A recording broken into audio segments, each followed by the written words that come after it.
What's up, Refuge family? This is David with today's Refuge Devo. Want to read a couple verses out of Lamentations chapter 3, looking at verse 22 through 24. I'm sure you guys are familiar with this little passage here. I want to read it, and then I want to share a little story real quick that brought me tons of encouragement and actually reminded me of this scripture. So Lamentations chapter 3 verse 22 says this. It says, "Because of the Lord's great love, we are not consumed, for his compassions never fail. They are new every morning." Some translations will say his mercies are new every morning. Great is your faithfulness. I say to myself, the Lord is my portion, therefore I will wait for him. Now, this weekend, I was with my wife and my youngest son, Canaan, and we went to Virginia for a wedding. My wife was the maid of honor, and so it was super cool getting to go there for a couple of days, and got to visit DC for just a couple hours and check out some of the historical stuff there, which was really rad. Got to cross over into the West Virginia state line just so we could say, hey, we've been to West Virginia, although we were, only there for about 15 minutes, but hey, it was fun still. But I got into a couple conversations with a couple of people that were in ministry over there that just kind of randomly happened. But the one thing that I really wanted to point out was one of the last days we were there after the wedding, we drove into West Virginia, and it's way more spacious than it is here, obviously. I mean, here things are so crowded. There you could drive for 20 minutes and 30 minutes even, and you won't see a store or a gas station, And we drove into West Virginia, and we kind of made a big loop. Instead of going back onto like the highway or like their freeway road, we went through like this residential area. And I say residential meaning you drive and you see a house, and then a minute later you see another house or property, and see wheat fields and different things growing, and you see, horses and cows. It was a trip. But we're driving, and we drive on this road, and there's like a house there, and then you keep driving for like 20 seconds, and there's another house.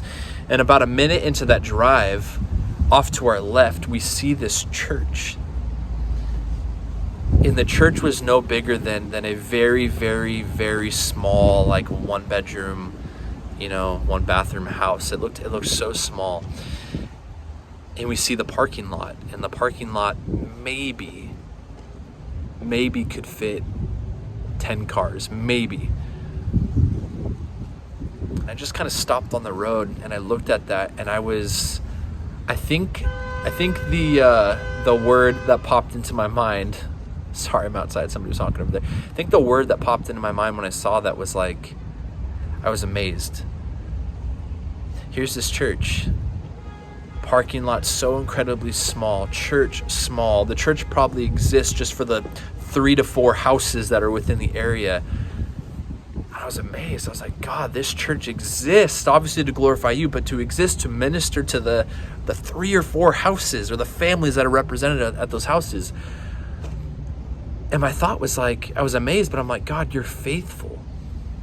You're faithful. And it didn't look like the church was abandoned. It looked like it's being used, And I'm like, God, you have raised up somebody in this community to minister to these couple of families, and they probably do family together, they probably have meals together. But I just thought to myself, I'm like, God, you are faithful. You are working and moving in this small area. It wasn't even a town in West Virginia. It was just a small like pocket, and you were working and you were moving in that area, and it was so healthy for me. I think it's healthy for us to understand that, right? We're in Huntington Beach. We are in. I'm looking around, like you guys heard. You heard that car and the horn that was honking, and we hear the sound of the streets always. And there's always movement, and there's always busyness, and there's smog everywhere, and there's just busy city here, right? And you kind of zoom out of that, and you go into a place that you're not normally at, and you're like, God, you are moving. You are so moving. You are so incredibly faithful. The work that you do never stops. There's that song that even when I don't see it, you're working. You never stop working. And it's like, God, you're working there. You're working here. You're working in times when we don't even know it. That's just what you do, and so my encouragement, again, as I was encouraged, I was like, God, you were so incredibly faithful. The other conversation I got into with this guy, he's a Baptist minister, or Baptist pastor, and he was the pastor of a congregation of 20 people, and then he said over the years it grew into 50 people, and he was just praising God for the growth that he was seeing, that was organically happening through just what God was doing. And I was like, man, God, you are moving, and you're so much bigger than just our context, than my context. You're so much bigger than just the things that I go through. You're concerned with so much more than just the things that I'm going through, right? And you are concerned about those things, but you're also concerned about the community, the pocket over there, the church in West Virginia. You're concerned with the things that are happening in our nation. You're concerned with the things that are happening in our world. And guess what? You are moving in all of those different things. God, you are faithful. Because of the Lord's great love, we are not consumed. Your compassions fail not. They are new every morning. Great is your faithfulness. So I say to myself, the Lord is my portion, therefore I will wait for him. Family, I don't know what you're going through right now, but I know you're going through something, because that's promised in Scripture. I would say as a challenge to you, and I'm going to take the challenge upon myself, would we spend more time looking and pondering the faithfulness of God than the situation we have no idea how we're going to get out of?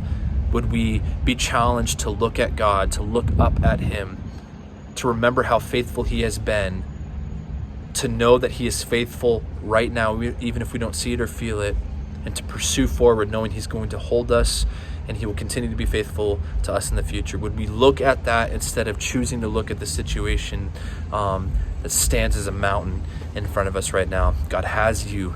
He has you. He has you. He has you. He loves you. He is with you. He will not leave you. He is too good to you, okay? As his kids, he's promised to be faithful to us. We don't deserve it. It's grace. Refuge family, we love you. We'll check you out next time. Bye.